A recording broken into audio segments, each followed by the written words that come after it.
এমন অভিষেক নিঃসন্দেহে ভুলে যেতে চাইবেন সাকিব আল হাসান। ৩৮ বছর বয়সে এসে আইএল টি-20 অভিষেক হয়েছে বর্ষিয়ান এই অলরাউন্ডারের, কিন্তু ব্যাটে বলে দিনটা তার কেটেছে বেজায় বাজে। লজ্জার ১৬ গলা পূর্ণ হয় তার রিটায়ার্ড আউট হওয়ার মধ্য দিয়ে। এমিরেটসের সোশ্যাল মিডিয়া ঘাটলে মনে হতেই পারে সাকিব দলটির প্রাণভোমরা, কিন্তু তিনি মূল পরিকল্পনার অংশই নন।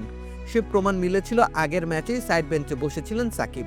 এমনকি তাকে বদলি খেলোয়াড় হিসেবেও বিবেচনা করেনি এমিরেটসের টিম ম্যানেজমেন্ট। কিন্তু পরের ম্যাচে মূল একাদশের সুযোগ পেলেন সাকিব। ব্যাট হাতে লেট কাট ও লফটেড কাভার ড্রাইভে দারুণ সূচনার আভাস দিচ্ছিলেন সাকিব আল হাসান, কিন্তু হুট করে ড্রেসিং রুম থেকে এলো সিদ্ধান্ত সাকিবকে ছেড়ে দিতে হবে 22 গজ।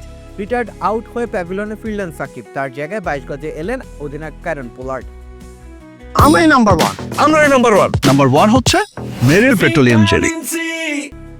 তিনি সফল না হলেও এমিরেটসের পরিকল্পনা সফল হয়। 16 ওভার শেষে দলীয় 129 রানের মাথায় সাজ করে ফেরেন সাকিব। তখন তার ব্যক্তিগত রান 12 বলে 16। এরপর ইনিংস শেষে এমিরেটস স্কোরবোর্ডের শোভা পেয়েছে 185 রানের বেশ জুৎসই সংগ্রহ। সাকিবকে আরেকটু সুযোগ দিতে এমিরেটস পারত কিনা তা নিয়ে অবশ্য বিতর্কের অবকাশ থেকেই যায়। তবে অলরাউন্ডার সাকিব ব্যাট হাতে ব্যর্থ হলে সেদিনটা বরাবরই রাঙিয়ে দিতেন বল হাতে, কিন্তু এদিন তাকে ছক্কা হাঁকিয়ে স্বাগতম জানান টম ক্যাডমোর। সেই ছক্কা সহ মোট 3টা ছক্কা হজম করেন সাকিব আল হাসান। 2 ওভারে তিনি খরচ করেন 27 রান। প্রত্যাশার ধারে কাছেও যে ছিল না সাকিবের পারফরমেন্স, সেটা দিনের আলোর মতোই পরিষ্কার। হুমকির মুখে পড়ে গেল একাদশের সাকিবের জায়গা।